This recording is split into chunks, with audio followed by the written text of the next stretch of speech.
நமஸ்காரம் குருஜி. குருஜி, உங்களுடைய முந்தைய பதிவான அமானுஷ்யம் உண்மையா அப்படின்ற வீடியோல இந்த உலகத்துக்கும் மனது உண்டு, அந்த மனதையும் பார்க்க முடியும்னு சொல்லி இருந்தீங்க. அது எப்படி பார்க்க முடியும்னு விளக்கமா சொல்லுங்களேன் குருஜி. அதாவது மனிதனால் இந்த உலகத்தினுடைய மனதை, உள்ளத்தை பார்க்க முடியும் அப்படின்னு அமானுஷ்யம் உண்மையா அப்படிங்கிற வீடியோவில் நாம் பேசியிருந்தோம். அங்கு வேறு விளக்கத்திற்கு துணையாக இதை பேசியிருந்தோம். அதனால் ஒரு கேள்வி வந்துள்ளது, அதை எப்படி பார்க்க முடியும் அப்படிங்கிறத விளக்க முடியுமா அப்படின்னு. சரி, அதற்கான பதிலை இப்பொழுது பார்ப்போம். அதாவது இந்த உலகத்திற்கு என்று ஒரு செயல்முறை உள்ளது, செயல் திட்டம் உள்ளது. செயல்முறையை, செயல் திட்டத்தை வகுப்பது, ஏற்படுத்துவது, அமைப்பது உள்ளம் அல்லது மனம். இந்த உலகமானது செயல்முறை திட்டத்தின்படி நடப்பதால்தான் அதற்கு பின்னணியில் ஒரு மனம் உள்ளது என்பதை நாம் புரிந்து கொள்ள முடியும். ஏனென்றால் மனம் என்ற ஒரு அமைப்பு இல்லாமல் செயல்முறை திட்டங்களை ஏற்படுத்த முடியாது. உதாரணமாக, இன்று கம்ப்யூட்டரை பயன்படுத்துகிறோம்.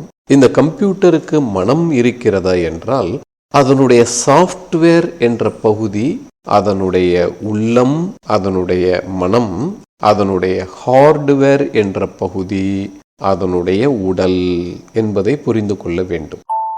அப்படி இந்த உலகம் என்பது ஒரு முறையான ஒழுங்கு உள்ள அமைப்பின்படி நடப்பதை பார்க்கிறோம். பூக்களின் அமைப்பாக இருக்கலாம், காய்கறி கனிகளின் அமைப்பாக இருக்கலாம், செடி கொடிகளின் வகைகள் அமைப்புகளாக இருக்கலாம், பூமி போன்ற கோள்களின் சுற்றுப்பாதைகள், சுற்றும் மேகம் போன்றவைகளாக இருக்கலாம், மனித உடலில் அமைந்துள்ள அனாட்டமி பிசியாலஜி என்ற அமைப்பியல் விதிகளாக இருக்கலாம். இது போன்றவைகளின் மூலம் இந்த படைப்பில் ஒழுங்கு, திட்டம், செயல்முறை என்று இருப்பதை நாம் புரிந்து கொள்ள முடிகிறது. இவைகள், இந்த திட்டம், ஒழுங்குமுறைகள் இருக்க வேண்டும் என்றால் கட்டாயமாக அதை அமைக்கும் ஒரு உள்ளம் என்பது இருக்க வேண்டும். அப்படி இல்லாமல் தானாகவே நடக்க முடியும் என்றால் கம்ப்யூட்டர் என்பதற்கு சாஃப்ட்வேர் என்பதே தேவை இருக்காது.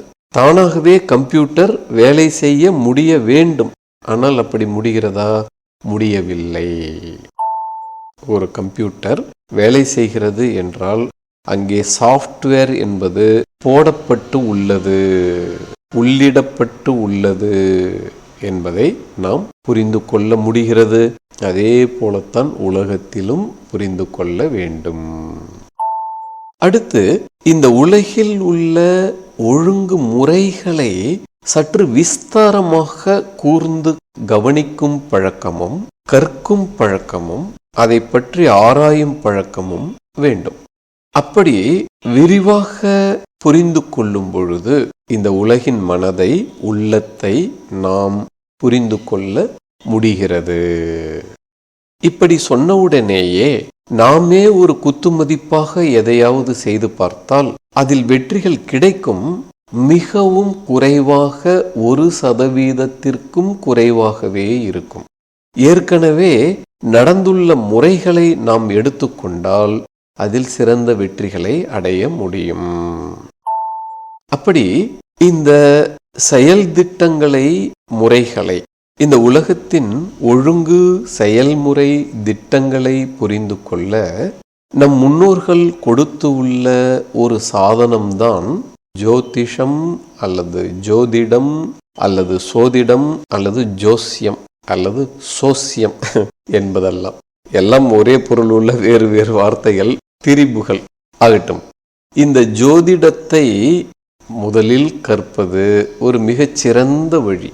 ஏனென்றால் அது இந்த படைப்பின், உள்ளத்தின் திட்டங்களை மிக அழகாக நமக்கு வடித்து கொடுக்கிறது. அந்த திட்டங்களை நாம் தெளிவாகவே பார்க்க முடிகிறது. அந்த திட்டத்தின்படி உலகில் நிகழ்வுகள் நடப்பதையும் நாம் கண்கூடாக பார்க்க முடிகிறது. அப்படி பார்க்கும் பொழுது அந்த பழக்கம் மெல்ல மெல்ல வளர வளர இந்த உலகின் உள்ளத்தை நம்மால் புரிந்து கொள்ள பார்க்க முடியும். அது எப்படி என்பதை இப்பொழுது நாம் இன்னும் கொஞ்சம் விளக்கமாக பார்க்கிறோம். அதற்காக அதை பற்றி பேசும் விதத்தில் இந்த ஜோதிஷம் கால புருஷன் என்பதை நமக்கு அறிமுகம் செய்கிறது. இங்கே புருஷன் என்றால் நம் கண்ணுக்கு தெரிந்த இந்த உலகம் என்ற பொருளில் பயன்படுத்தப்படுகிறது. புருஷன் என்றால் நம்ம தமிழ் பாஷையில வீட்டுக்காரரு என்ற பொருள் புழக்கத்தில் உள்ளது. இருந்தாலும் புருஷன் என்ற வார்த்தைக்கு மூலமான சரியான வார்த்தை ஒரு நபர் என்று பொருள். அந்த விதத்தில் இங்கே உலகம் என்பதை ஒரு நபர் அல்லது ஒரு மனிதன் என்று அது காட்டுகிறது. மனிதன் என்றால் இந்த உருவத்தில் நாம் கற்பனை செய்ய வேண்டும். இப்பொழுது ஆடு மாடு கோழி கொக்குகள் அதுவும் உயிரினங்கள் வாழ்வன. அதுபோன்று இந்த உலகம் என்பதும் ஒரு புருஷன் என்று சொல்லப்பட்டுள்ளது, மனிதன் என்று சொல்லப்படவில்லை. அதனால் காரணம் என்ன என்றால் அது ஒரு வகையான ஒரு உயிரினம். ஆனால் அது போல நிறைய உயிரினங்கள் இருக்குன்னு நினைச்சுக்க வேண்டாம். ஒரே ஒரு ஆள் தான் இருக்கிறாரு, அவருக்கு பேரு புருஷன். அப்படி அந்த புருஷன் தான் இந்த புருஷனாக இருக்கிறார் என்பதால் தமிழ் என்ன சொல்லுது, இவரு புருஷன் தான்ப்பா, அவரு தான் இவராக இருக்கிறார் என்று ஒரு புகழ்ச்சிக்காக அப்படி சொல்லும் வழக்கம் வந்துள்ளது. ஆகட்டும். ஆக புருஷன் என்றால் இந்த பிரம்மாண்டமான ஒரு வாழும் உயிர். நமக்கு புரியுற மாதிரி சொன்னா பிரம்மாண்டமான மனிதன் அப்படி சொல்லலாம்னு வைங்களேன். எது இந்த உலகம் என்பது. இந்த உலகம் என்பது ஒரு ஆள் என்று ஜோதிடம் சொல்கிறது. இதேதான் பக்தி இலக்கியம் என்ன சொல்லுகிறது என்றால் பெரும் ஆள், பெருமாள் என்று சொல்லுகிறது. அப்படி என்றால் இந்த உலகம் என்பது ஒரு பெரிய ஆள் என்று சொல்லுகிறது. அப்படின்னா சொல்லிட்டு போயிடுறது இல்லைங்க. இந்த நூல்கள் எல்லாம் தான் கூறியவைகளை நிரூபிக்கின்றன. அதற்கு ஏராளமான விளக்கங்களை வைத்துள்ளன. அந்த விளக்கங்களை படிக்காமலேதான் இந்த கொள்ளையடிக்க வந்த வெள்ளையனின் புத்திரர்கள் சொல்கிறார்கள் இதெல்லாம் மூட நம்பிக்கை என்று. ஆகட்டும், அவர்களினுடைய அறிவு அந்த அளவிற்கு இருக்கிறது. அத்துடன் அவர்களை பற்றி விடுவோம். இப்போ இங்கே வருவோம். இந்த புருஷன் என்ற வார்த்தை இந்த பிரபஞ்சம் என்ற ஒரு ஆளை குறிக்கிறது. சரி, ஒரு ஆள்னு சொன்னா அவருக்கு உள்ளம் மனசு இருக்கணுமே. ஆனா இந்த உலகத்துக்கு இருக்கா அப்படின்னா இந்த ஜோதிஷம் சொல்கிறது அவருக்கு உள்ளம் இருக்கிறது. அந்த உள்ளத்தின் பெயர்தான் காலம், டைம், காலம். அப்படி இந்த உலகத்தின் உள்ளமே காலம். அந்த காலத்தை உள்ளமாக உடைய புருஷன் என்ற பொருளில்தான் கால புருஷன் என்ற வார்த்தை வருகிறது. அப்படி இந்த காலத்தின் சொல்படி வாழும் புருஷன் காலபுருஷன். அதனால் இந்த காலத்தை நாம் கணக்கிட்டு புரிந்து கொண்டால், அதனை பழகிக் கொண்டால், இந்த புருஷன் அடுத்து என்ன செய்ய உள்ளான் என்பதை நாம் புரிந்து கொள்ள முடியும். அவ்வளவுதாங்க. ஜோதிஷத்தின் மூலமாக உலக இயக்கங்களை எப்படி கண்டுபிடிக்கிறோம் என்றால் இதுதான் அதன் செயல்முறை தத்துவம். இப்போ இதை புரிஞ்சுக்கிறதுக்கு நம்ம முயற்சி பண்ணோமே. நாம ஒரு விஷயத்தை செய்யறோம் அப்படின்னா அந்த காரியத்தை செய்யும் முன் நாம் பல திசைகளில் சிந்திக்கிறோம், பல கணக்குகளை உள்ளுக்குள் போடுகிறோம், பிறகு அவைகளை இணைக்கிறோம், பிணைக்கிறோம், பிறகு அங்கு கிடைத்த தீர்வுகளின் மூலமாக நாம் தேர்வு செய்கிறோம், பிறகு நாம் தேர்வு செய்ததை எடுத்து செய்கிறோம்.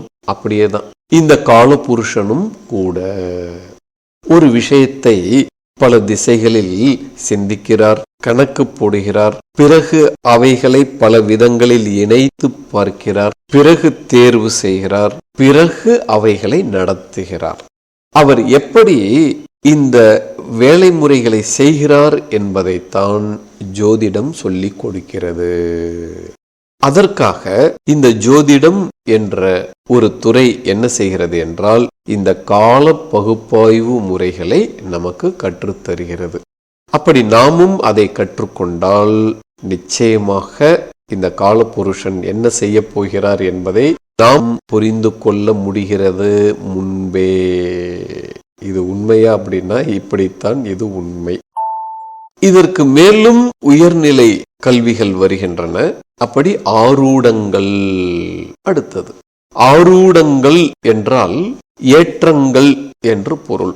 அப்படி என்றால் பார்க்கும் நிகழ்வுகளின் மூலம் அடுத்து என்ன நிகழ்வு ஏறப்போகிறது, அதாவது வரப்போகிறது என்பதை கணிக்கும் கணித முறை. இந்த ஆரூட கணிதம் என்பது இந்த ஜோதிடம் கணிதத்தை விட இன்னும் கொஞ்சம் சூக்ஷ்மமானதாக இருக்கிறது. அப்படின்னா என்ன? இந்த ஜோதிட கணிதம் என்பது தெரிந்தவரால் தான் ஆரூடத்தை சரியாக புரிந்து கொள்ள முடியும். அது மேலும் பல கணக்கு வழக்குகளை உடையதாக இருக்கிறது. அப்படி அடுத்து சகுனங்கள் நிமித்தங்கள் என்ற விளக்கங்கள் வருகிறது. அது அதற்கு அடுத்த நிலை கல்வி என்று சொல்ல முடிகிறது. அது இன்னும் பல சூக்ஷ்மமான விஷயங்களை பற்றி விளக்குகிறது. நாம் கூட பல பதிவுகளில் சகுனங்கள் எப்படி வேலை செய்கின்றன அப்படிங்கிறத பற்றி போட்டிருக்கிறோம். அதையும் நீங்க கேட்டு பார்க்கலாம். அப்படி இந்த நிலைக்கு வரும்பொழுது என்ன ஆகிறது அப்படின்னா, உலகின் ஒவ்வொரு அசைவையுமே நாம் புரிந்து கொள்ள முடியும். உலகின் அசைவுகள் 2 வகைகளில் இருக்கின்றன. ஒன்று விஷயம் உள்ள காரணம் உள்ள அசைவுகள், இன்னொன்று பொழுதுபோக்கு அசைவுகள் என்று. காரணம் உள்ள அசைவுகள் கர்ம பலன்களை படி அளப்பதற்காக நடப்பவைகள். பொழுதுபோக்கு அசைவுகள் இந்த உலகம் என்பது இறைவி, அவள் தன் வீட்டுக்காரரை, அதாவது இறைவனை மகிழ்விக்க செய்யும் அசைவுகள். அப்படி 2 வகையான செயல்பாடுகள், அசைவுகள் இந்த உலகில் நிகழ்கின்றன. அவைகளையும் நாம் பிரித்து பார்க்க பழக வேண்டும். அப்படி உலகில் நடக்கும் எல்லாமே இந்த 2இல் ஏதாவது ஒரு கணக்கில் வரும். இந்த கல்விகளின் துணையுடன் இந்த இயக்கங்களை பார்த்தால் இவைகளை நாம் சரியாக பகுத்து உணர முடிகிறது. இந்த கல்வி உள்ளவர்கள் உலகில் இருக்கிறார்கள்.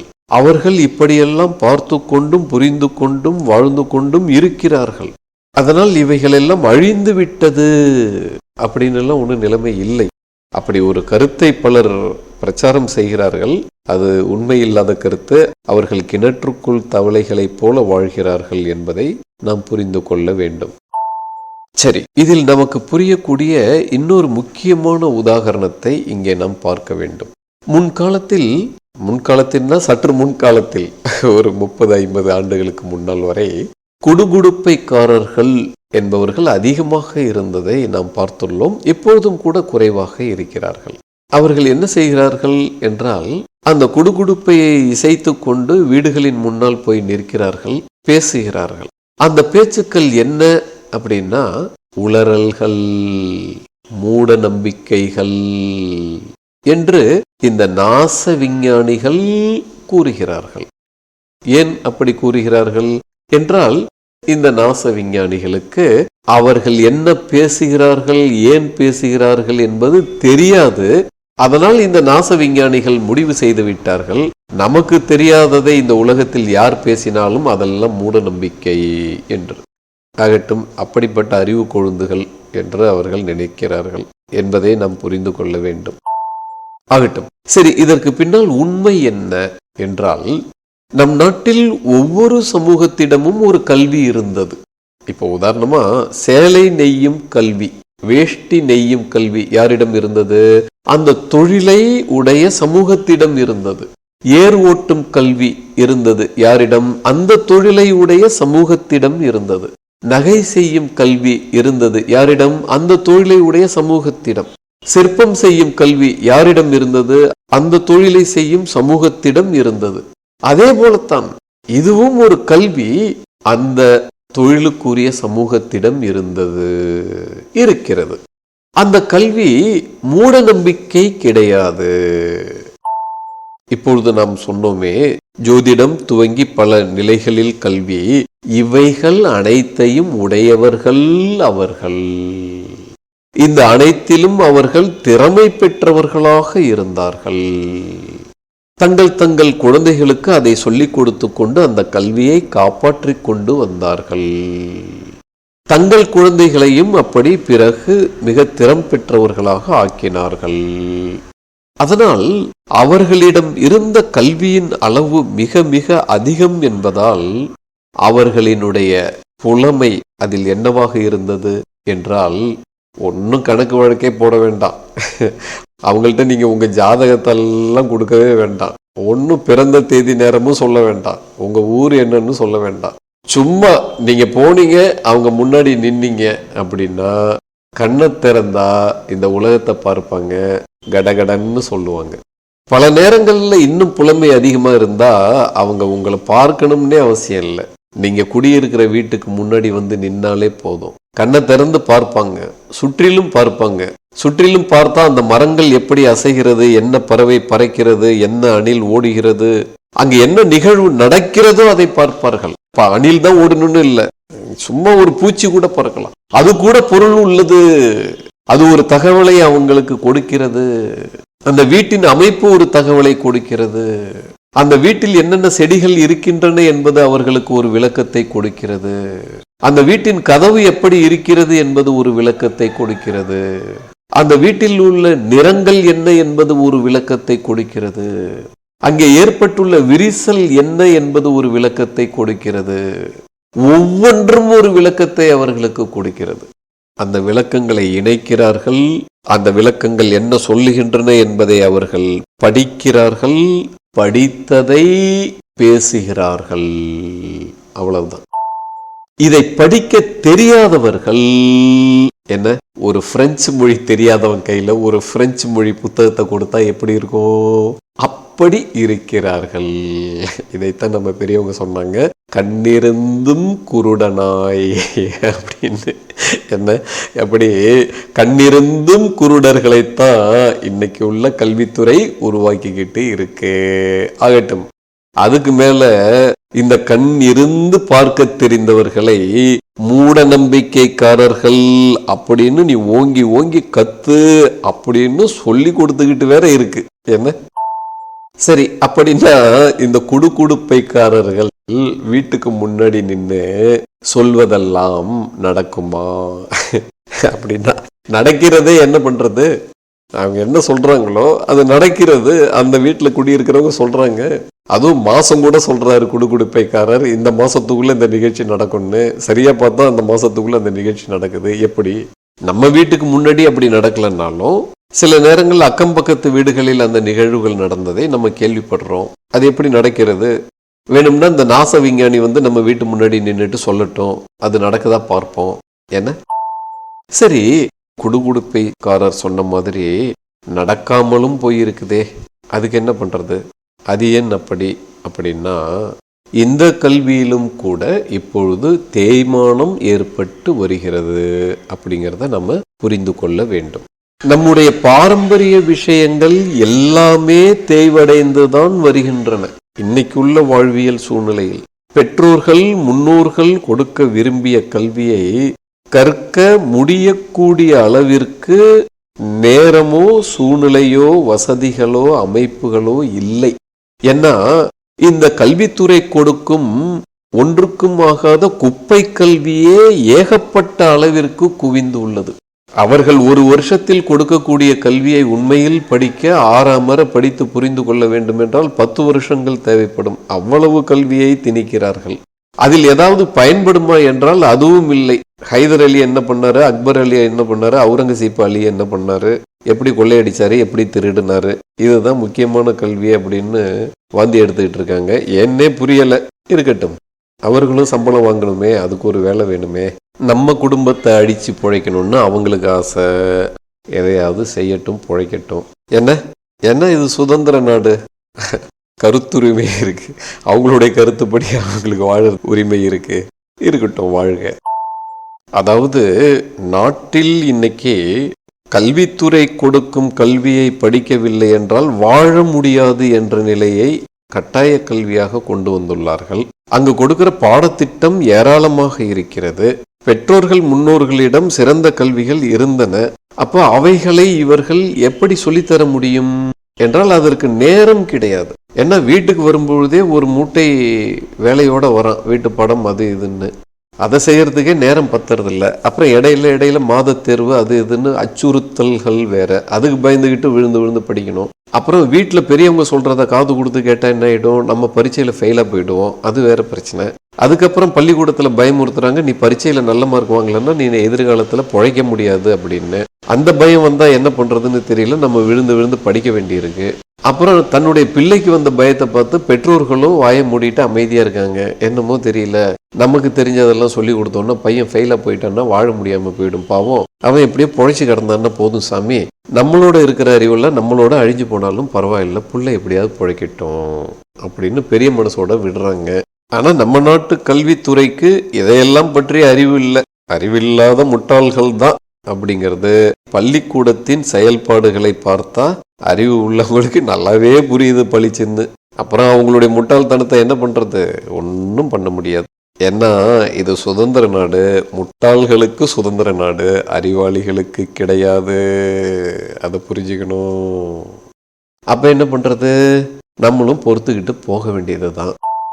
அப்படி ஒரு குடுகுடுப்பைக்காரரிடம் இதை பற்றிய உயர்நிலை கல்வி இருக்கிறது என்றால் தன்னுடைய பிள்ளைக்கு அவர் சொல்லித்தர வேண்டும் விரும்புகிறார். ஆனா பள்ளிக்கூடம் அனுப்புனா என்ன ஆகுது, பள்ளிக்கூடத்தின் பாடச்சுமையால் தன்னால் பேச இயலாத நிலை வருகிறது. பையனிடம் அவர் பேசினால் பையனுக்கு கோபம் வருகிறது. அதற்கு காரணம் இருக்கிறது, அவன் படிக்க வேண்டிய பள்ளி பாடம் அதிகமாக இருக்கிறது. அதனால் இந்த முரண்பாட்டில் யாரு விட்டு கொடுக்கறாங்க, கல்வித்துறை விட்டு கொடுக்க தயார் இல்லை, பெற்றோர்கள் விட்டு கொடுக்கிறார்கள். அப்போ தேய்மானம் ஏற்படுகிறது. அந்த தகப்பனர் இறந்த பிறகு, அந்த பெற்றோர் இறந்த பிறகு அப்புறம் என்ன ஆகும், அந்த கல்வி இல்லாமல் போகும். இது நாட்டிற்கு மிகப்பெரிய நஷ்டம். இதை பற்றியெல்லாம் கொள்ளையடிக்க வந்த வெள்ளையனுக்கு கவலை இருக்கவில்லை, இன்று உள்ள கல்வித்துறைக்கும் கவலை கிடையாது என்ற நிலை நாட்டில் இருப்பதை நாம் புரிந்து கொள்ள வேண்டும். அதனால் என்ன ஆகுது, இந்த குடுகுடுப்பைக்காரர்களிடம் இருந்த அந்த உயர்கல்விகள் எல்லாம் தேய்வடைந்து வருகின்றன என்பதை புரிந்து கொள்ள வேண்டும். அதே சமயம் பள்ளிக்கூடம் சென்ற அனைவருமே பிஎஸ்சி எம்எஸ்சி பிஹெச்டி வரை படிப்பது இல்லை. என்ன, அது நமக்கு தெரிகிறது. ஒருத்தரும் ஏதோ ஒரு நிலையில் நின்று விடுகிறார்கள். யாரோ சில பேர் தான் கடைசி வரைக்கும் போறாங்க. அந்த சில பேரை உண்டாக்குறதுக்காகத்தான் இந்த பல பேரை கொடுமை செய்ய வேண்டிய நிலையில் கல்வித்துறையும் இருக்கிறது. ஆகட்டும்.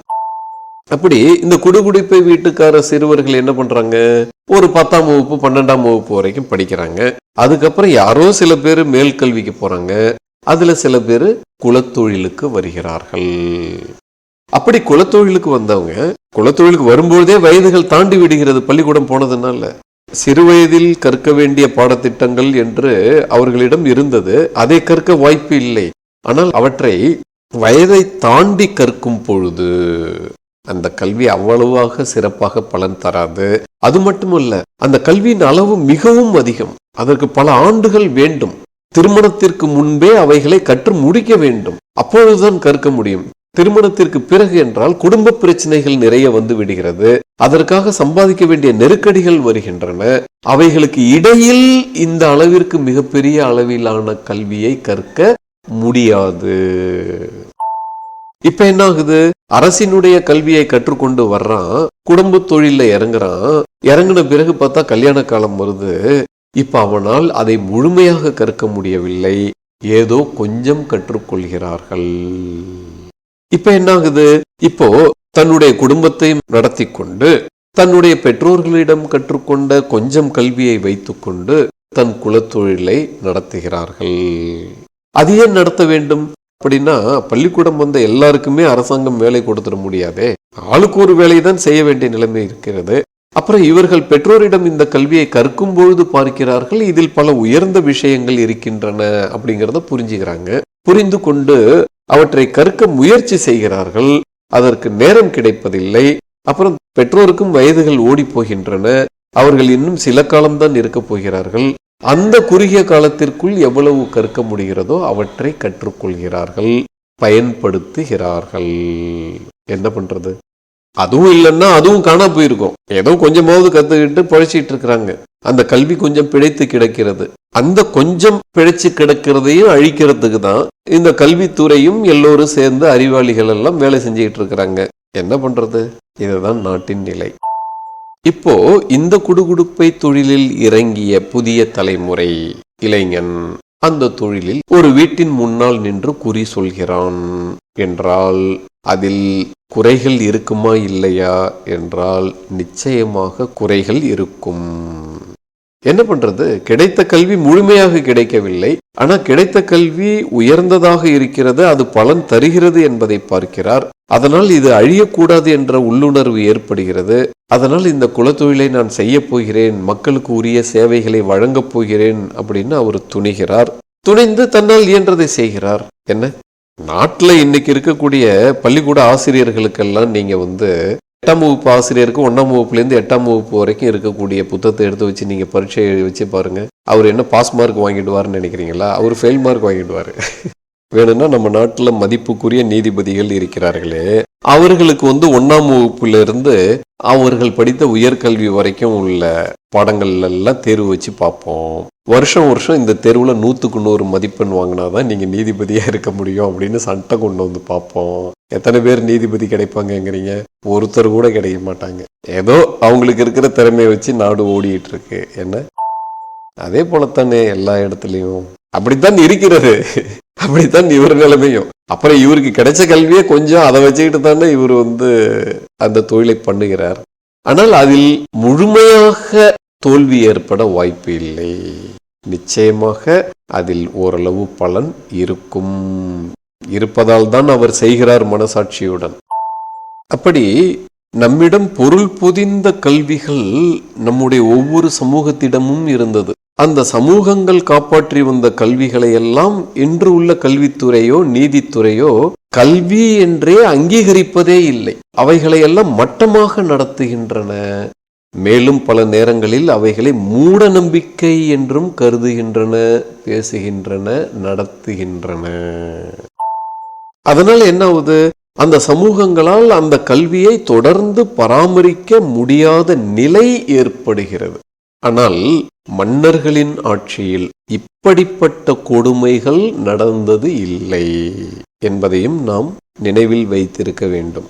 இந்த பாரம்பரிய கல்விகளை உடைய இந்த சமூகத்தார்கள் அந்த கல்வியை தான் வாழ்க்கையில் கற்றுக்கொண்டு பயன்படுத்தி கொண்டு கற்பித்து வரும் சூழ்நிலையில் ஏதோ ஒரு காலகட்டத்தில் ஒரு சந்தர்ப்பத்தில் தனக்கு போதுமான வருமானம் இல்லை, அதனால் குடும்பம் வாடுகிறது என்று ஏற்பட்டால் அவர் என்ன பண்ணுவார்னா மன்னரே அணுகுவார், தன்னுடைய நிலையை தெரிவிப்பார். ஓ அப்படியா, இந்த கல்வி உனக்கு தேவையானதை பூர்த்தி பண்ணலையா, இதை வைத்துக்கொள் என்று பரிசளிப்பார். அதுடன் திரும்பி சிறப்பாக வாழ்வார்கள். அப்படி யாருக்கெல்லாம் எங்கெல்லாம் பற்றாக்குறை ஏற்பட்டதோ அதையெல்லாம் மன்னர்கள் பூர்த்தி செய்தார்கள். ஆனா இன்னைக்கு போய் யாரை கேட்க முடியும்?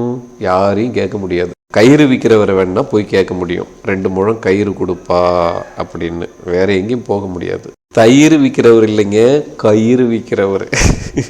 எதுக்குன்னு புரிஞ்சிருக்கும். சரி, மன்னர்கள் ஏன் அப்படி கொடுத்தார்கள் அப்படின்னா, மன்னர்களுக்கென்று வித்யா கல்வி இருந்தது. அந்த கல்வியில் நாட்டில் என்னென்ன சமூகத்திடம் என்னென்ன கல்வி இருக்கிறது, யார் யார் என்ன கல்வி கற்றுக்கொண்டு இருக்கிறார்கள், அந்த கல்வி என்ன பலனை கொடுக்கிறது, அந்த கல்வியின் பலன் எப்படி மற்றவர்களுக்கு பகிரப்படுகிறது, அதற்காக உள்ள சமூக ஏற்பாடுகள் என்ன என்பதையெல்லாம் அவர்களுடைய குருநாதர்கள் சொல்லித் தந்தார்கள் அவர்களின் கல்வியில். ஆனால் இன்னைக்கு என்ன நடக்குது? கொள்ளையடிக்க வந்த வெள்ளையன் அவனுக்கு அடிமைகளை உற்பத்தி செய்ய, அடியாட்களை உற்பத்தி செய்ய ஒரு கல்வி முறையை ஏற்படுத்தினான்.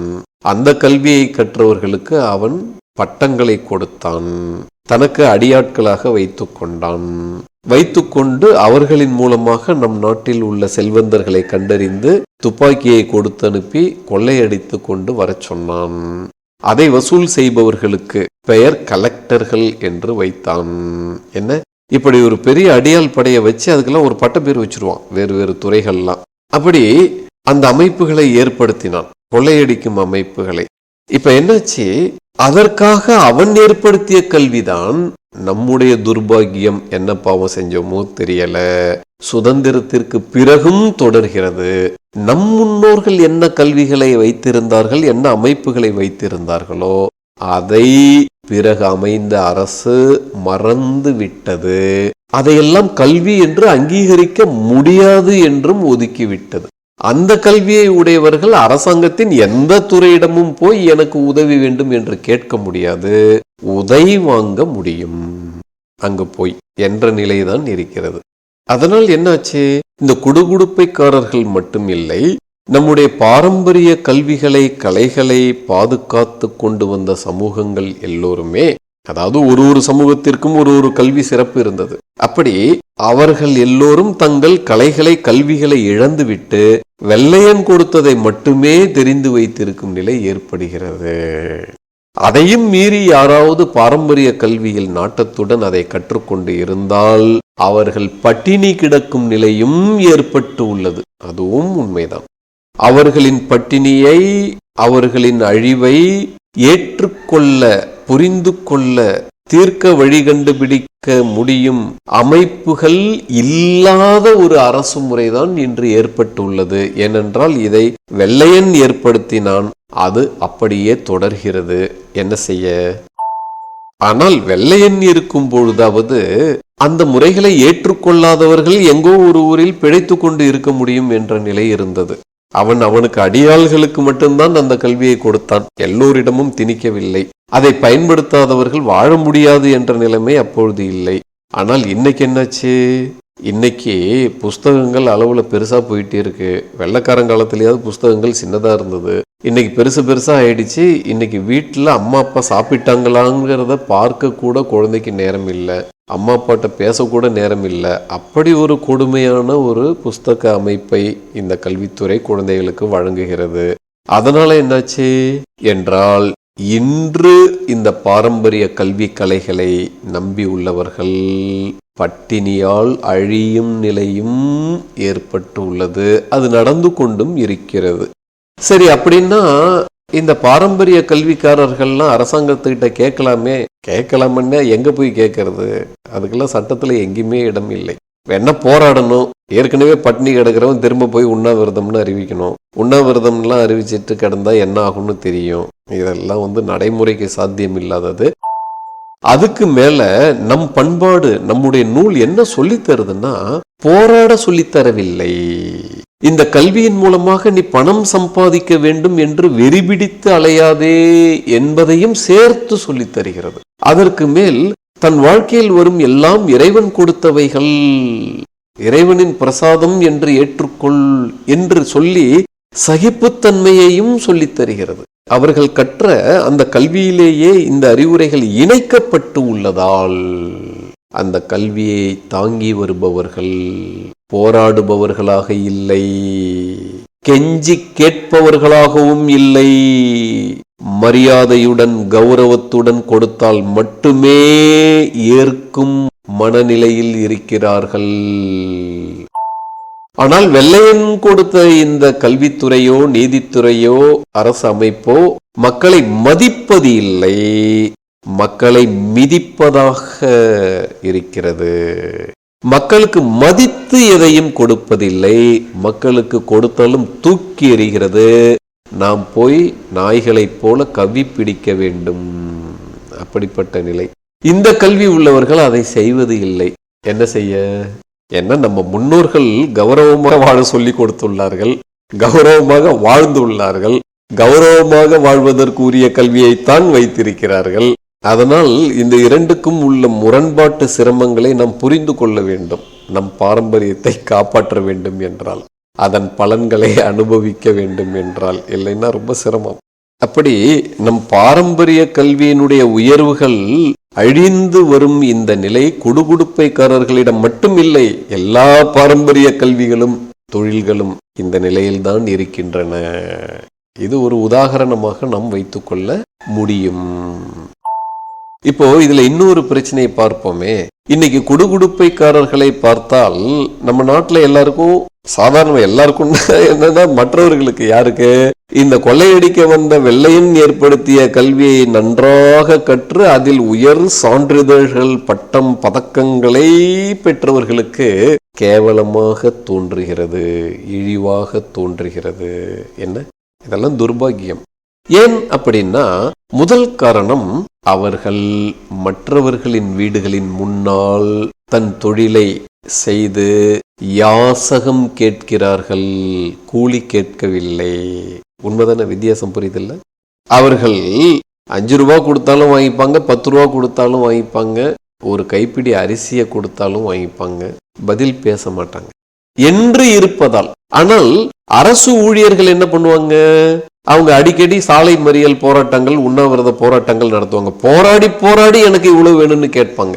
அப்போ நமக்கு அதை போராடி கேட்பவர்களை மதிக்க வேண்டும் என்றுதான் சமூகத்தில் சொல்லித்தரப்பட்டுள்ளது இந்த வெள்ளையன் கல்வியால். போராடாமல் கொடுத்ததை வாங்கிக் கொள்ளும் யாசக முறையை கேவலமாக பார்க்கும் மனநிலையும் ஏற்படுத்தப்பட்டு உள்ளது இந்த வெள்ளையனின் கல்வி முறையால். நாம் அந்த வழியாக வந்ததால் இவர்களிடம் எது உயர்வோ அதையே மட்டமாக பார்க்கும் நிலை ஏற்பட்டுள்ளது இந்த வெள்ளையனின் கல்வியை கற்றவர்களிடம். உண்மையில் அவர்கள் சாதாரணமானவர்கள் இல்லை. மிக உயர்ந்த ஞானத்தை தாங்கிக் கொண்டு, யாசகம் பெற்றுக்கொண்டு, கொடுத்தால் கொடுத்ததில் மகிழ்ந்து கொண்டு, கொடுக்கவில்லை என்றாலும் அது இறைவனின் பிரசாதம் என்று தன் நூல்கள் விளக்கியிருப்பது உண்மையாக இருப்பதை பார்த்து கொண்டு வாழும் விஞ்ஞானிகள். நாச விஞ்ஞானிகள் இல்லை, வாழும் விஞ்ஞானிகள், வாழ வைக்கும் விஞ்ஞானிகள் என்பதை புரிந்து கொள்ள வேண்டும். அந்த குடுகுடுப்பைக்காரர்களை மதிக்க முடியாமல் போவதற்கு இன்னொரு முக்கியமான காரணம் உள்ளது. அவர்கள் எப்படிப்பட்ட அலங்காரங்களுடன் இருக்கிறார்கள்? நம்முடைய உயர் நூல்கள் சொல்லக்கூடிய தெய்வ பிரசாதங்களை தங்கள் உடலில் தரித்தவர்களாக இருக்கிறார்கள். விபூதியையோ, திருநாமத்தையோ, சந்தனத்தையோ, குங்குமத்தையோ, இப்படி ருத்ராட்ச மாலைகளையோ, சந்தன மாலைகளையோ, முத்து மாலைகளையோ, நவரத்தின மாலைகளையோ, மேலும் எளிமையான உடையுடன் இருக்கிறார்கள். ஒரு வேஷ்டி, ஒரு துண்டு என்று. இவைகள் எல்லாம் நம் பாரம்பரியத்தால் பரிந்துரைக்கப்பட்டவைகள். சும்மா ஏதோ துணிமணி வாங்கிறதுக்கு காசு இல்லாம இதை எடுத்து போர்த்தி கொள்ளல. இந்த கல்வியை தாங்கிக் கொண்டு அந்த கல்வியின் பலன்களை அடைந்து பிறருக்கு வழங்க வேண்டும் என்றால், அதில் உயர் நிலைகளை அடைய வேண்டும் என்றால் எளிமை வேண்டும், தெய்வ அருள் நினைவுடன் வாழ வேண்டும், அதற்குரிய வாழ்வியல் நடத்தைகள், உடைமுறைகள் வேண்டும் என்பதெல்லாம் நூல்களாலும் உரிய குருநாதர்களாலும் சொல்லித்தரப்படுகிறது. இவர்களும் அந்த கல்வியை கற்றுக்கொண்டு அதில் உண்மை இருப்பதை பார்த்து விட்டு அதை கடைபிடிக்கிறார்கள். பேண்ட் ஷர்ட் வாங்க காசு இல்லாமல் கிடையாது. அப்படி இன்று இருக்கும் வெள்ளை கல்வி கற்ற மேதைகளுக்கு மனநிலை என்னன்னா, யாரை மதிக்கணும்னா பேண்ட் ஷர்ட் போட்டிருக்கணும், அதுக்கு மேல ஒரு கோட்டு போட்டிருக்கணும், அதுக்கு மேல கழுத்துல தூக்கு கயிறு மாதிரி இருக்க அந்த டை கட்டி இருக்கணும், அதுக்கு மேல காலை நெருப்பா கொதிக்க வைக்கிற ஷூ இருக்கே அதை போட்டு நல்லா வலிய கட்டி இருக்கணும், சரியான வெயில் தக தகன்னு கொளுத்தினாலும் கூட இப்படிதான் வீட்டை விட்டு வெளியில வரணும், அதுக்கு பேர் தான் நாகரிகம் என்ற மூட நம்பிக்கையுடன் வாழும் படித்த மேதாவிகள் என்று நினைக்கும் மனநோயாளிகள் இவர்களை இழிவாக நினைக்கிறார்கள். என்ன செய்ய? இந்த வெள்ளை கல்வி மேதை மனநோயாளிகள் என்ன சொல்றாங்கன்னா, உங்ககிட்ட ஒரு அறிவு இருக்குன்னா நீ அதை மார்க்கெட்ல கொண்டு விற்கணும், அதுக்குன்னு நிறுவனத்தை ஏற்படுத்தணும், முதலீடு ஏற்படுத்தணும், அதை ஆடம்பரமா வைக்கணும், அதை ஒரு விலை வச்சு கூவி கூவி விற்கணும், அப்படித்தானே செய்யணும் என்று சொல்கிறார்கள். என்ன கொள்ளையடிக்க வந்த வெள்ளையனுடைய தொழில்நுட்பம் அது. அப்படி சொல்லாமல் முடிந்தவர்கள் முடிந்ததை கொடுங்கள்னு சொன்னாலே உடனே மட்டமாக நினைக்கும் நிலையை இந்த கல்வியாளர்கள் நாட்டில் ஏற்படுத்தி வைத்துள்ளார்கள். அது ஒரு முக்கியமான காரணம் நம் பாரம்பரிய கல்வியின் அழிவிற்கு. ஆகட்டும், நமது பண்பாட்டின் பாரம்பரிய கல்வி முறை எல்லா துறைகளிலுமே என்ன சொல்லித் தருகிறது என்றால், இன்னும் இன்னும் அதிகமாக கல்வி கற்றவன் இன்னும் இன்னும் தன் தேவைகளை, உடைமைகளை குறைத்து கொள்ள வேண்டும் என்று சொல்லித் தருகிறது. தேவைகளை இன்னும் இன்னும் குறைக்க முடியும் ஒரு தொழில்நுட்பம் இந்த பாரம்பரிய கல்வியில் உள்ளது. அப்படி சொல்லும் பொழுது நமக்கு என்ன தோணும்னா, அந்த தேவைகளை எல்லாம் குறைத்து கொண்டு வாழ்ந்தால் வாழ்க்கை சிரமமாக இருக்குமே என்று தோன்றுகிறது. சிரமம் இல்லாமல் வாழவும் அது கற்றுத்தருகிறது என்பதையும் புரிந்து கொள்ள வேண்டும். இது போன்ற தீர்வுகள் வெள்ளையர்களின் கல்வியில் கிடையாது. அப்படி இந்த கல்வியை அதிகம் கற்க கற்க என்ன ஆகிறது என்றால், என்ன சிரமங்கள் வந்தாலும் சரி, அங்கே துயரம் என்பது துளியும் ஏற்படாத நிலை வருகிறது. அதெல்லாம் மிகப்பெரிய பரிசு. ஆனால் வெள்ளையலின் கல்வியை கற்றால் கற்கும் பொழுதும் துயரம், கற்ற பிறகும் துயரம். அப்படி இந்த காரணத்தினால்தான் பாரம்பரிய கல்வி உடையவர்களுக்கு யாசகத்தில் கிடைப்பதே போதும் என்ற மனநிலை அமைந்தது. அதற்கு மேல் அவர்கள் விமர்சனம் செய்தது இல்லை, கேட்டதும் இல்லை, உள்ளுக்குள் துளியாவது வருந்தியதும் இல்லை. அதெல்லாம் அவர்களின் பெரிய மனசுன்னு நினைச்சுக்க வேண்டாம். அதற்கெல்லாம் உரிய கல்வி இருக்கிறது. இன்னைக்கு கல்வியில் அதெல்லாம் இல்லாததுனால இன்னைக்கு உள்ள கல்வியாளர்களுக்கு இது புரிவது இல்லை. என்ன, ஏன், எப்படி இது முடியும் என்று.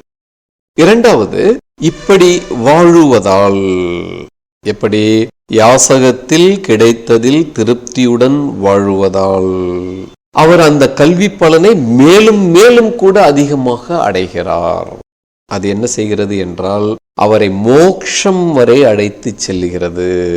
ஒரு சிறந்த மனப்பக்குவத்தை கொடுத்து அந்த பலனில் இந்த பாரம்பரிய தொழிலை செய்யும் இவர் திருப்தியாக இருக்கிறார். ஆனால் கொள்ளையடிக்க வந்த வெள்ளையன் கொடுத்த கல்வியை கற்றவர்களுக்கு மோட்சம் எல்லாம் நமக்கு எதுக்குங்க, அதெல்லாம் உங்களோட வச்சுங்க, நமக்கு ஒன்றும் வேண்டாம் என்ற நிலை இருப்பதால் அவர்களுக்கு இந்த நேர்மையான வாழ்க்கையில் அதன் பலனில் மதிப்பு இல்லாமல் ஆகிவிடுகிறது.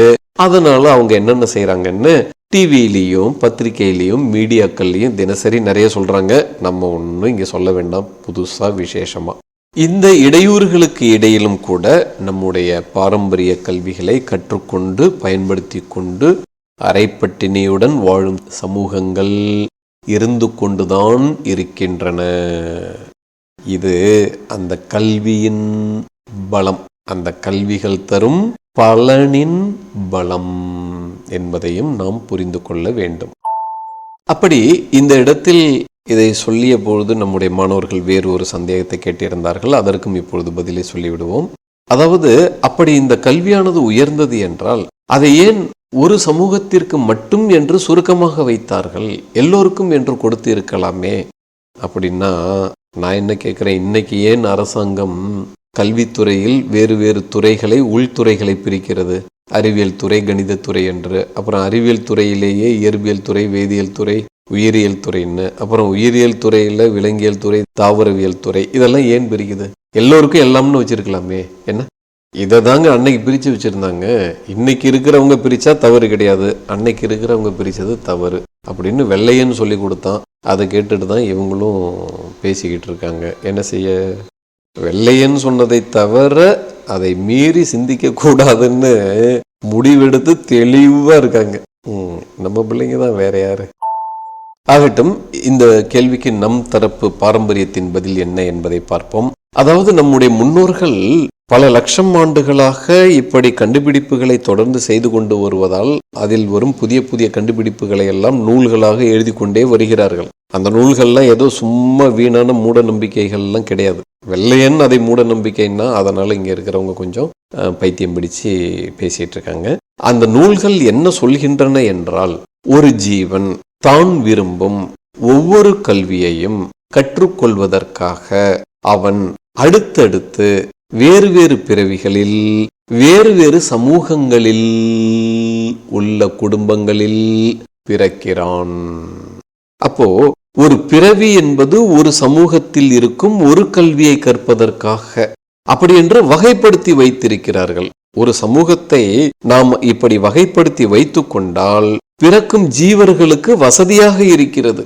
எப்படி பள்ளிக்கூடத்தில் இப்படி இயற்பியல் துறை, வேதியியல் துறை அப்படின்னு பகுத்து பிரித்து வைத்திருந்தால் 10ஆம் வகுப்பு முடிச்சிட்டு போற பையன் உனக்கு என்ன வேணும் அப்படின்னு கேட்டா ஏதாவது ஒண்ணு முடிவு எடுக்க முடியுது. என்ன அப்படிலாம் பிரிக்காம எல்லாத்தையும் ஒரே 12ஆம் வகுப்புன்னு வச்சுட்டு அதுக்குள்ள நீ என்ன பாடம்பா படிக்க போற அப்படின்னு வகுப்புகளை பிரிக்காமலே கேள்வி கேட்டு அவனுக்கு பாடம் நடத்தினா என்ன ஆகும்? அதெல்லாம் ஒரே கிச்சடியா இருக்கும், ஒரே சிக்கல் மயமாக இருக்கும். எப்படி இங்கே பள்ளிக்கூடத்தில் பிரிக்கிறார்களோ அப்படி அவர்கள் வாழ்க்கையிலேயே பிரிக்கிறார்கள். ஏன் அப்படின்னா அவர்கள் முன்பின் பிறவிகளை தெரிந்தவர்கள். ஒரு ஜீவன் தன்னுடைய விருப்பங்களில் ஒரு பிறவியில் சிலவற்றை பூர்த்தி செய்கிறான், அடுத்தடுத்த பிறவிகளில் சில சில சில என்று பூர்த்தி செய்து கொண்டே செல்கிறான் என்பதை பார்க்க தெரிந்தவர்கள். இப்பொழுதும் அவர்கள் எழுதிய நூல்கள் அவைகளை காட்டுகின்றன, நிரூபிக்கின்றன. ஆனால் நம் கல்வியாளர்கள் அவைகளை படிக்க தயார் இல்லாமல் இருக்கிறார்கள். என்ன கொள்ளையடிக்க வந்த வெள்ளையன் தெளிவா சொல்லி கொடுத்திருக்கிறான், அதெல்லாம் மூட நம்பிக்கை என்று. அதையே இவர்களும் நம்பிக்கொண்டு இருப்பதால் இந்த பிரச்சனை. அப்படி ஒரு ஜீவன் ஒரு பிறவியிலும் ஒரு சமூகத்தில் பிறக்கிறான். பிறந்து அந்தந்த கல்வியின் மூலமாக மெல்ல மெல்ல பக்குவத்தை பெறுகிறான். ஒவ்வொரு கல்வியும் ஒரு முகத்தில் ஒரு திசையில் அவனை பக்குவப்படுத்துகிறது. இப்படி பல பிறவிகளில் கல்வி கற்கும் பொழுது அவன் பல முகங்களில் பக்குவப்பட்டவனாக ஆகிறான். அப்ப என்ன ஆகிறான்? அவன் இன்னும் அதிக பிறவிகள் கழித்து சமூகத்திற்கு மிகப்பெரிய முன்மாதிரியான ஒரு நபராக மாறுகிறான். அவனால் சமூகத்திற்கு மிகச் சிறந்த நன்மைகள் நடப்பதையும் நாம் பார்க்கிறோம். இப்படித்தான் பல சாதனையாளர்கள் இந்த சமூக அமைப்பு முறை இருந்ததால் நம் நாட்டில் தோன்றியிருந்தார்கள், நம் நாட்டிற்கு மிகப்பெரிய கொடைகளை செய்து இருந்தார்கள் என்பதையும் நாம் இந்த இடத்தில் புரிந்து கொள்ள முடியும். உண்மையை சொன்னால் என்னுடைய நீண்ட கால ஆராய்ச்சி சொல்வது, சமூக அமைப்புகள் என்பது மக்களை ஏற்றத்தாழ்வுகளுடன் கொடுமைப்படுத்துவதற்காக ஏற்படுத்தப்பட்டவைகள் கிடையாது. உண்மையில் அவைகள் கல்வி அமைப்புகள். ஒவ்வொரு சமூகமும் ஒரு கல்வியை சிறப்பாக தாங்கி வந்தது. அவற்றை மற்ற சமூகங்களுக்கு பகிர்ந்து கொடுத்தது. மற்ற சமூகங்கள் தனக்கு பகிர்ந்து கொடுப்பதை பெற்றுக்கொண்டு சிறப்பாக வாழ்ந்தார்கள். அதனால் எல்லோரும் கூடி வாழும் நிலை இருந்தது. சரி, அப்படின்னா இந்த கல்வி ஒருவன் மூலமாக சமூகத்திற்கு நன்மை செய்வதற்காக வடிவமைக்கப்பட்டுள்ளதா அப்படின்னா அதுவும் ஒரு சைடு எஃபெக்ட், பக்க பலன்தான். சாஸ்திரங்களின் கண்ணோட்டத்தில் அவன் மோட்சம் அடையும் வரை பக்குவப்பட்டு கொண்டே செல்ல தேவையானதை செய்கிறது. அந்த வழியில் இவன் இருக்கிறான், அவன் மூலமாக பல நன்மைகள் சமூகத்திற்கு ஏற்படுகின்றன. பக்க பலன்கள் அவைகள், முதன்மை பலன்கள் கிடையாது. நமது பாரம்பரிய கணக்கீடுகளின் அடிப்படையில் இப்படி நம் நாடு உயர்ந்த அமைப்புகளுடன் இருக்கும் அந்த காலத்தில் மேற்கத்திய நாடுகளின் நிலை என்னவென்றால், அவர்கள் ஆயிரக்கணக்கான குழுக்களாக பிரிந்து கிடந்தார்கள். ஒவ்வொருவரும் மற்றவர் மேல் சண்டை நடத்துவார்கள். அவர்களிடம் இருப்பதை அடித்து பிடுங்கி கொண்டு வாழ்ந்து கொள்வார்கள். அப்படி உலகம் முழுவதும் சென்று கொள்ளையடித்து கொண்டு வந்து கொண்டிருந்தார்கள். அதைத்தான் அவர்கள் கௌரவமாக வியாபாரத்திற்கு செல்கிறது என்று சொல்வார்கள். வியாபாரத்திற்கு என்ற போர்வையில் செல்வார்கள், அங்கு வியாபாரத்தை துவங்குவார்கள். ஆனால் அந்த போர்வையை வைத்து கொண்டு உள்ளே ரகசியமாக ஏகப்பட்ட கொள்ளையடிக்கும் தொழிலையே செய்வார்கள். 1% வியாபாரம், 99% கொள்ளையடித்தல், அவ்வளவுதான். அதனாலதான் நம்ம கல்வித்துறையை அவன் ஏற்படுத்தினதும் அந்த கல்வி திட்டத்தில் என்ன வச்சிருக்கான், வெள்ளையர்கள் இங்கே வியாபாரத்திற்காக வந்தார்கள்னு வச்சிருக்கான். நம்ம தலையில மிளகா அரைச்சான், நாமளும் அதை நம்பிக்கிட்டு இருக்கோம். என்ன செய்ய? அப்படிப்பட்ட அந்த வெள்ளையர்கள் நம் நாட்டில் சமூகங்கள் பிரிஞ்சு இருக்கிறத பார்த்துட்டு அவன் என்ன நினைச்சுக்கிட்டான்னா, இதுவும் சண்டை போடும் அமைப்புகள், கோஷ்டிகள், ஒருவருக்கு ஒருவர் எதிரிகள், பகைவர்கள் அப்படின்னு அவன் நினைச்சுக்கிட்டான். அப்படிலாம் ஒன்றும் இங்கே இருந்தது கிடையாது. அதையும் நாம் புரிந்து கொள்வோம். இதுல ஒண்ணு வெள்ளைக்காரன் நமக்கு சொல்லி கொடுத்தது என்னன்னா, வித்தியாசமாக உடை உடுத்தியவன் நாகரிகமானவன் அப்படின்னு சொல்லி கொடுத்துட்டான். அதை கல்வித்துறை மூலமா பரப்பிட்ட நாடு பூரா. நம்ம நாட்டு முன்னோர்களும் சொல்லியிருந்தாங்க, யார் பிறருக்கு தீமை செய்வது இல்லையோ அவன் மனிதன், அவன்தான் விலங்கு கிடையாது அப்படின்னு முதல் படி. அதற்கு மேல யார் மற்றவர்களிடத்தில் கருணையுடன் அன்புடன் நன்மைகளை மட்டுமே செய்கிறானோ அவன் உயர்ந்தவன். அவனே நாகரிகமானவன், அதுதான் மனிதனுக்கான உயர்ந்த நாகரிகம் என்று கற்றுக் கொடுத்தார்கள் என்று கூறினார்கள். இப்போ இந்த கணக்குகளை தூக்கி போட்டுட்டு அவனுடைய கணக்கை நமக்கு நம்ப வைத்தான். சரி, போயிட்டு போகுது. அப்புறம் நம்ம முன்னோர்கள் எல்லாரும் சேர்ந்து வெள்ளையனை அடிச்சு துரத்துனாங்க. அதுக்கப்புறம் நம்முடைய கல்வி முறை என்ன இருந்ததோ அது வந்திருக்கணும். ஆனால் அப்படி நடக்கல. நம்முடைய துர்பாகியம், நாம் என்ன பாப்பம் செஞ்சோமோ தெரியல. வெள்ளையன் அடியாட்களை உண்டு பண்ண என்ன கல்வியை வைத்தானோ அதே கல்வி முறைதான் இன்னமும் தொடர்கிறது. அதனால் நம் முன்னோர்கள் நமக்கு என்ன சொல்லித்தர விரும்பினார்களோ, என்ன கல்வியை வைத்துக்கொண்டு இருந்தார்களோ அவைகள் நமக்கு கிடைக்கவில்லை என்பதை நாம் நினைவில் வைக்க வேண்டும். அப்படியே கிடைத்தாலும் சிறிதுதான் கிடைக்கிறது. அப்படியே கிடைத்தாலும் அதற்கு உரிய பொருளை முழுமையாக புரிந்து கொள்ள முடியவில்லை. புரிந்து கொள்ள முயற்சி எடுத்தாலும் அதற்கு நம் கல்வித்துறையோ அரசு நிர்வாக அமைப்போ நேரம் கொடுப்பது இல்லை. இப்படிப்பட்ட நிலை இருக்கும் பொழுது இத்தனை பிரச்சனைகளுக்கு இடையிலும் கூட சிலர் பாரம்பரிய கல்விகளை கற்றுக்கொண்டு அதனுடன் வாழ்க்கையை நடத்தி கொண்டு இருக்கிறார்கள். இப்படி நிலை இருக்கும் பொழுது நாம் அப்படிப்பட்டவர்களை உயர்வானவர்களாக புரிந்து கொள்ள வேண்டுமே தவிர அவர்களை குறைவாக விமர்சனம் செய்யும் நிலை சிறப்பு கிடையாது என்பதையும் புரிந்து கொள்ள வேண்டும். சரி, இப்படிப்பட்ட ஆபத்து ஏற்பட்டுள்ளது நம் நாட்டுக்கு. நம் பாரம்பரியம் அழியும் நிலை ஏற்பட்டுள்ளது. நம் பாரம்பரிய கல்விகளை எப்படி காப்பாற்றுவது என்றால் நம் அனைவருமே சிந்திக்க வேண்டியதான் உள்ளது. பாரம்பரிய கல்வியை கற்காமல் காப்பாற்றும் முறையை கண்டுபிடிப்பது சிரமம்தான். ஏனென்றால் கையில் இருக்கும் சரக்கு என்னன்னு தெரிஞ்சாதானே அதை எப்படி காப்பாற்ற முடியும்னு நம்ம சொல்ல முடியும். அதையே கற்க விருப்பம் இல்லாமல் அதை காப்பாற்றும் நிலை வந்தா என்ன ஆகும்? இன்னைக்கு நாஸ்திகர்கள் அரசாங்கத்தில் இருந்துகிட்டு நான் கோயிலை காப்பாற்றுகிறேன் என்ற பெயரில் என்ன செய்யறாங்கன்னு தெரியுது. அதுதான் நடக்கும். முதலில் நாம் கற்க வேண்டும், நாம் கடைபிடிக்க வேண்டும், பிறகுதான் அதை காப்பாற்ற தொழில்நுட்பங்கள் கைகூடும். அப்படி இந்த நிலையில் நாம் அடுத்தது என்ன செய்ய வேண்டும் என்றால் அவசியமாக தெய்வங்களிடம் பிரார்த்தனை செய்ய வேண்டும். இதை காப்பாற்ற எனக்கு உதவி செய், எங்கள் சமூகத்திற்கு தீர்வினை கொடு அப்படின்னு பிரார்த்தனை செய்யணும். நிச்சயமா பிரார்த்தனை நன்மையை தரும். நாம் அனைவரும் பிரார்த்தனை செய்வோம். இதற்காக இந்த பிரச்சனை ஒரு குடுகுடுப்பைக்காரர்களுக்கு மட்டும் என்பது இல்லை. நம்முடைய பாரம்பரியம் சம்பந்தப்பட்ட அனைத்தின் அழிவின் பாதையும் தீர்வும் இதுதான். அதனால்தான் நீங்க நாம் சற்று விளக்கமாக அனைவருக்கும் சேர்த்தே சிந்தித்து பேசியுள்ளோம். ஆகட்டும், இப்பொழுது உலகத்தின் மனதை புரிந்து கொள்வது எப்படி என்ற கேள்வியில் இங்கே நாம் அடுத்த விஷயத்திற்கு வருவோம். நாம் நம்முடன் உள்ள மற்ற மனிதர்களுடன் பேசுகிறோம், பழகுகிறோம். அவருடன் பழகிய பிறகு நாம சொல்றோம், அவருக்கு ரொம்ப நல்ல மனசுப்பா என்று சொல்கிறோம். இன்னொருவரை பார்த்து சொல்கிறோம், அவனுக்கு மனசு ஒன்றும் சரியில்லை என்று சொல்கிறோம். நாம் எப்படி அவர்களுடைய மனதை பார்க்காமலேயே சொல்கிறோம்? பழகினதை வச்சு சொல்றோம். பழகினதை வச்சு மனதை பார்த்தோமா கண்ணால்? அப்படின்னா கண்ணால் பார்க்கவில்லை. அப்புறம் எப்படி சொல்ல முடியுது? ஒன்று அவருடைய நடவடிக்கைகள் அல்லது செயல்பாடுகள், அதை வைத்து அவருடைய உள்ளத்தை புரிந்து கொள்கிறோம். இரண்டாவது அவருடைய பேச்சுக்கள், அவைகளை வைத்து நாம் அவர்களுடைய உள்ளத்தை புரிந்து கொள்கிறோம். அப்படின்னா என்ன? அவருடைய உடலின் செயல்பாடுகளோ அவருடைய பேச்சுக்களோ அவருடைய உள்ளத்தால் இயக்கப்படுகின்றன என்பதுதான் சூத்திரம், சம்பந்தம். அதே போலத்தான் இந்த உலகின் நடவடிக்கைகள், செயல்பாடுகள் இந்த உலகத்தின் உள்ளத்தால் தூண்டப்பட்டதுதான், இயக்கப்படுவதுதான் என்பதையும் நாம் புரிந்து கொள்ள வேண்டும்.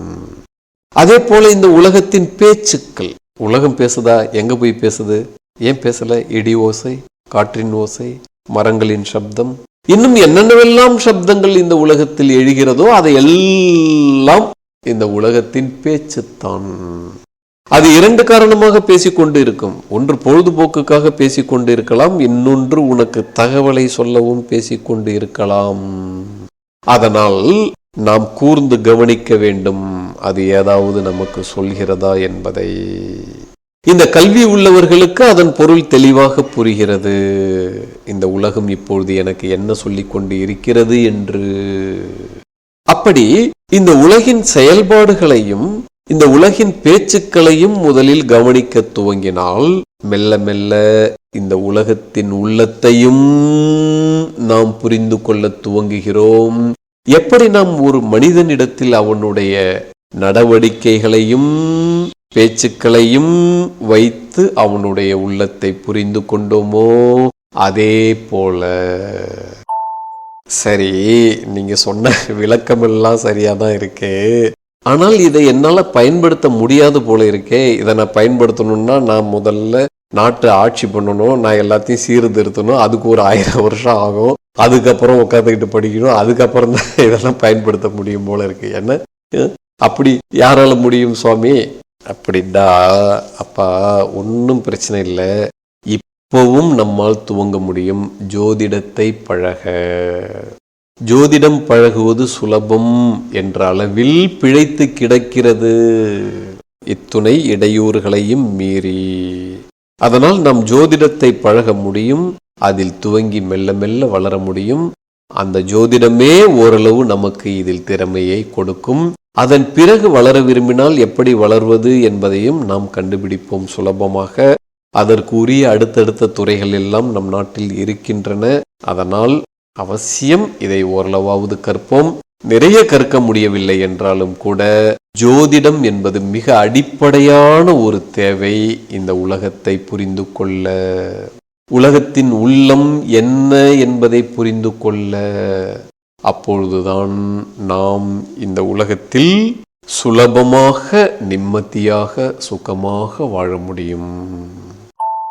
அதனால் நாமும் கற்போம், நம் சந்ததிகளுக்கும் அவ்வாறே இந்த கல்விகளை கொடுத்து கற்க உதவுவோம், சுகமாக வாழ உதவுவோம். வாழ்க பாரதி, வாழ்க பாரதம், வாழ்க பாரத பண்பாடு.